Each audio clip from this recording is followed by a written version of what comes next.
आज ही डाउनलोड करें Skymet mobile app, पूछे मौसम का हाल अपनी पसंदीदा भाषा में और रहे बाकियों से एक कदम आगे। नमस्ते, मेरा नाम महेश पलावत है। आप सभी का बहुत बहुत स्वागत है स्काईमेट वेदर के वेदर बुलेटिन में, नेशनल वेदर बुलेटिन में। आज 20 दिसंबर हो गई है, लगभग आधे से ज्यादा दिसंबर निकल चुका है। वेस्टर्न डिस्टर्बेंस आ तो रहे हैं, लेकिन इनमें अभी तक वो ताकत नहीं है जो यूजुअली वेस्टर्न डिस्टर्बेंस या पश्चिमी विक्षोभ में नवंबर और दिसंबर में दिखाई देती है। नवंबर में तो कोई भी बड़ा वेस्टर्न डिस्टर्बेंस दिखाई नहीं दिया और दिसंबर के पहले सप्ताह में एक अच्छा पश्चिमी विक्षोभ आया था। पश्चिमी विक्षोभ वेस्टर्न डिस्टर्बेंस एक ही होता है, हिंदी और इंग्लिश का फर्क है बस। तो इसके प्रभाव से बारिश हुई थी उत्तर भारत में, दिल्ली से लेकर के राजस्थान और मध्य प्रदेश के कुछ इलाकों और उत्तर प्रदेश में हुई थी, पंजाब हरियाणा इन सारे इलाकों में बारिश हुई थी। स्नोफॉल भी काफी अच्छा हुआ था, लेकिन उसके बाद से कोई बड़ा वेस्टर्न डिस्टर्बेंस नहीं आ रहा। तो उससे क्या होता है कि अगर एक के बाद एक वेस्टर्न डिस्टर्बेंस आते रहते हैं तो क्या होता है, अगर इंटेंस आते हैं, ज्यादा मजबूत आते हैं, तो स्नोफॉल होता रहता है। और स्नोफॉल बहुत ज्यादा जरूरी है हमारे पर्यावरण के लिए, खास करके जो पहाड़ी इलाके हैं, जम्मू कश्मीर, गिलगित बाल्टिस्तान, मुजफ्फराबाद, लद्दाख, हिमाचल और उत्तराखंड, यहाँ पर ये जो वहाँ की फसलें हैं उनके लिए बहुत ज्यादा जरूरी है। और ऊपर से जो नदियां वहां से निकलती हैं, उद्गम होता है, वो भी ये जो बर्फ है वो पिघलती है, वो नदियों में पानी के रूप में ये मैदानी इलाकों में आती है। अगर ये स्नोफॉल कम होना शुरू हो जाएगा, जैसे कि पिछले कुछ सालों में हम देख रहे हैं, तो ग्लेशियर जो है वो धीरे धीरे पिघल रहे हैं। आपने देखा होगा कि कुछ इलाके ऐसे हैं कि ग्लेशियर पूरी तरह पिघल गए हैं और वहां पर जमीन बाहर आ गई है। उसी तरह से अगर ये क्लाइमेट चेंज का असर रहा तो जो ग्लेशियर जल्दी पिघलेंगे। अगले 20 सालों के अंदर ज्यादातर ग्लेशियर अगर गंगोत्री और जो हिंदू कुश है और ये सारे इलाकों के अगर पिघलने लग जाएं, तो उस समय पानी तो आएगा नदियों में, लेकिन उसके बाद क्या होगा? उसके बाद नदियां सूख जाएंगी और जो भी शहर नदियों के आसपास बसे हुए हैं, जहां सिंचाई की व्यवस्था उनके कारण हो रही है, पंजाब में जो पचनद जिसको कहते हैं कि 5 नदियों का देश है, मतलब राज्य है, तो वहां पर कितना नुकसान होगा। और जो उत्तर भारत में अभी पानी आप देख रहे हैं कि जब हम कुएं खोदते हैं, हैंडपंप लगाते हैं, बोरवेल लगाते हैं, तो पानी अभी धीरे धीरे नीचे जा रहा है और ज्यादा नीचे चला जाएगा। और जैसे राजस्थान और गुजरात में बहुत ज्यादा नीचे पानी है, मध्य प्रदेश में पानी नहीं मिलता, वैसा ही हाल उत्तर भारत का भी हो सकता है। तो ये पर्यावरण के साथ हमारा जो खिलवाड़ है, इसको हमें रोकना पड़ेगा। और ये मतलब जो क्लाइमेट चेंज है जो हो रहा है, उसको किस तरह से रोका जा सकता है? ग्रीन हाउस गैसेस के उत्सर्जन को कम करना पड़ेगा हमें। जो ग्रीन और रिन्यूएबल एनर्जी है उसकी तरफ जाना पड़ेगा, सोलर एनर्जी और न्यूक्लियर एनर्जी को अपनाना पड़ेगा, इलेक्ट्रिक व्हीकल्स की तरफ जाना पड़ेगा, डीजल और जो पेट्रोल की खपत कम करनी पड़ेगी, फॉसल फ्यूल जो हम जलाते हैं उसको कम करना पड़ेगा, जिससे कि ये ग्रीन हाउस गैसेस जो एनवायरनमेंट में जा रही है, जिससे ये एनवायरनमेंट का जो बैलेंस बिगड़ रहा है, उस सबको रोकना पड़ेगा। और जो हम खेत खलिहानों को काटे जा रहे हैं अपने लालच के कारण, हम उसको प्लॉटिंग कर रहे हैं, उसमें कॉलोनियां काट रहे हैं और धीरे धीरे फैक्ट्रियां बना रहे हैं। ये जो डेवलपमेंट हम कर रहे हैं, ये दूरगामी परिणाम इसके काफी ज्यादा खतरनाक हो सकते हैं। तो इसको हमें रोकना पड़ेगा, ज्यादा से ज्यादा पेड़ उगाने पड़ेंगे। केवल हमने देखा है कि कई हमारे नेतागण हैं वो लगा के 50,000 पेड़ हम लगाएंगे, लगा तो दिए, लेकिन उसके बाद उसको मेंटेन नहीं किया, उसको गाय भैंस खा गई, बकरियां खा गई, खराब हो गए, खत्म हो गए। आपने प्रोपेगेंडा कर दिया, उसके बाद कुछ नहीं हुआ, तो उसका फायदा नहीं है। जो हम कर रहे हैं उसको सस्टेन करना पड़ेगा, उनकी देखभाल करनी पड़ेगी।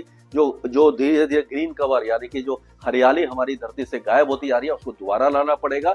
तो जाकर के ये सारा जो एनवायरमेंट है फिर पहले जैसा हो जाएगा। आपको कोविड याद होगा, कोविड में केवल 6 महीने में जो हमारी हरकतें हैं, मतलब मैं अपनी और आप सबकी कह रहा हूँ, पूरे जो विश्व के जो ह्यूमन बीइंग है, जो इंसान है, जो अपने लालच के कारण ये सारी जो प्रकृति के साथ खिलवाड़ कर रहे हैं, जब वो बंद हो गए, जैसे कि आपने देखा होगा कि चिड़ियाघर में सारे जानवरों को पिंजड़े में बंद कर देते हैं, उसी तरह से सारे इंसान अपने घरों में बंद हो गए थे, क्योंकि डर था उनको कोविड का। और उनके कारण ये जो पर्यावरण के साथ खिलवाड़ केवल 6 महीने जब रुका, तो पूरा आपने देखा होगा कि हरियाली दोबारा आ गई, जानवर वगैरह जो थे, जो जीव जंतु थे, तो वो सड़कों पे आ गए, शहरों में आ गए।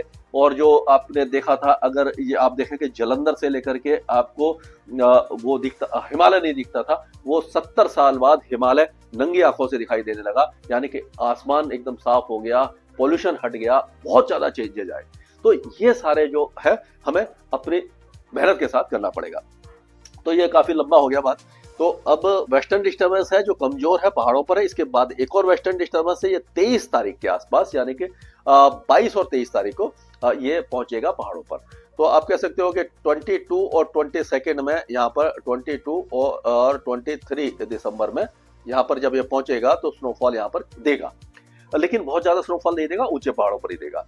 एक साइक्लोनिक सर्कुलेशन है, आप देखिए पंजाब के आसपास है, एक साइक्लोनिक सर्कुलेशन अरब सागर में है, वेलमैग लो प्रेशर एरिया थोड़ा ऊपर आया है, एक साइक्लोनिक सर्कुलेशन ये बांग्लादेश के ऊपर बना हुआ है। तो हवाएं आप देखिए इधर से ये आ रही हैं, यहाँ से ये घूम करके ये साइक्लोनिक सर्कुलेशन बन रहा है, यहाँ से ये घूम करके इधर आई और यहाँ से ये जा करके इस तरह से घूमे। ये मैंने हवाएं जो बनाता हूँ इसीलिए बनाता हूँ जिससे कि आपको समझ में आए कि किस तरह से हवाएं ये घूम रही है।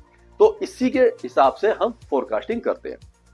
तो अगर देखा जाए तो ये देखिए कि ये जो वेस्टर्न डिस्टर्बेंस है ये आगे आएगा, धीरे धीरे थोड़ी बहुत स्नोफॉल देगा, ये 21-22 तारीख को 22-23 तारीख में और ज्यादा बढ़ जाएगी।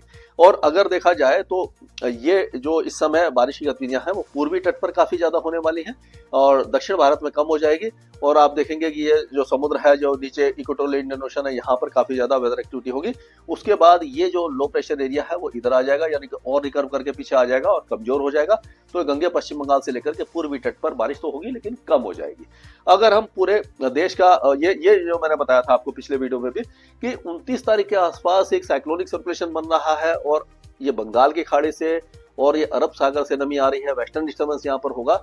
इन सब के मिले जुले प्रभाव से राजस्थान के कई इलाकों में यानी पूर्वी और मध्य राजस्थान में, गुजरात के पूर्वी इलाके, पूरे महाराष्ट्र में, छत्तीसगढ़, मध्य प्रदेश, उत्तर प्रदेश, बिहार और जो आपका पंजाब, हरियाणा, ये सारे इलाकों में दिल्ली सहित बारिश की गतिविधियां दिखाई दे रही है। काफी आगे का फोरकास्ट है लेकिन कुछ ना कुछ तो है, क्योंकि जब कोई मॉडल दिखाता है, यानी कि मॉडल कैसे चलते हैं, जो इस समय ग्लोब के ऊपर हवाएं चल रही हैं वो आगे किस तरह से घूमेंगी और उनके प्रभाव से क्या वेदर होगा वो आगे का मॉडल दिखाता है। लेकिन 3-4 दिन के बाद इसकी एक्यूरेसी जो है यानी कि विश्वसनीयता कम हो जाती है। लेकिन हम कह सकते हैं कि ये कुछ ना कुछ इंडिकेशन दे रहा है। हो सकता है इतनी बारिश ना हो लेकिन कुछ ना कुछ वेदर एक्टिविटी ईयर एंड में यानी कि नए साल से पहले आपको दिखाई दे जाएगी। इस पर हम लगातार नजर रखे रहेंगे और आपको इसका अपडेट देते रहेंगे। अब चलते हैं हम एक एक राज्य को कवर करते हैं।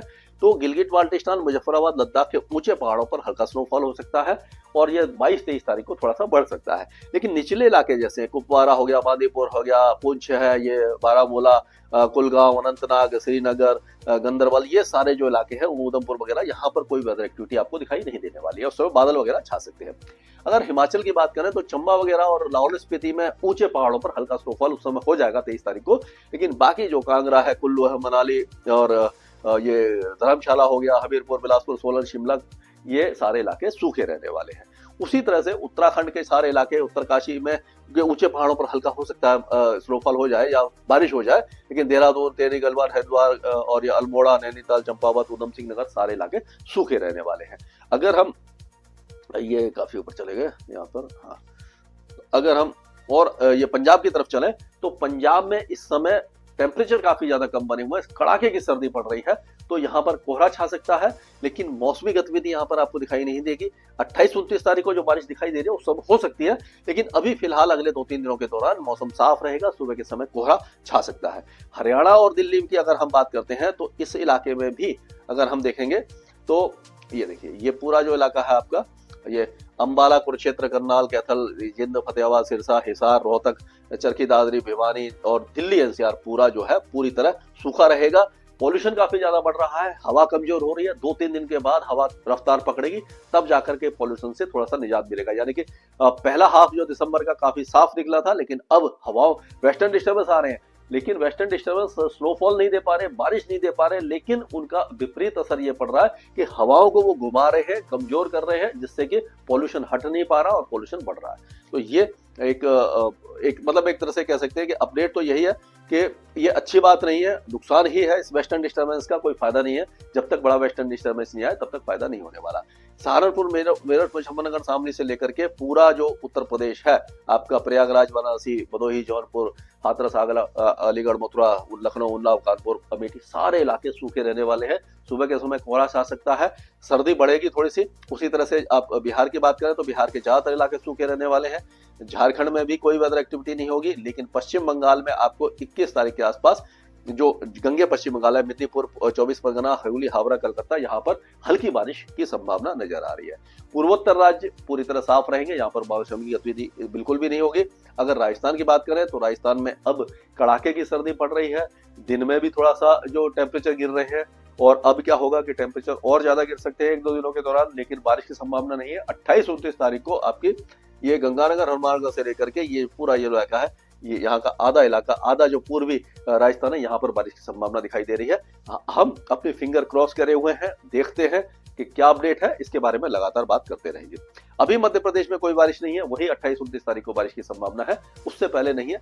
उससे पहले भी ये 26-27 तारीख के आसपास जो मध्य भाग है, कुछ इलाके, यहाँ पर हल्की बारिश दिखाई दे रही है मध्य प्रदेश में, इसके बारे में भी अपडेट देते रहेंगे। अब अगर छत्तीसगढ़ की बात करें तो यहाँ पर बस्तर, दांतेवाड़ा, सुकमा और बीजापुर, इन इलाकों में हल्की बारिश की संभावना हमें नजर आ रही है।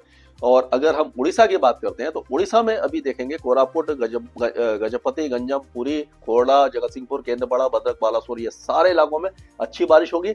अंदरूनी इलाकों में हल्की बारिश की संभावना नजर आ रही है अगले 24 घंटों के दौरान।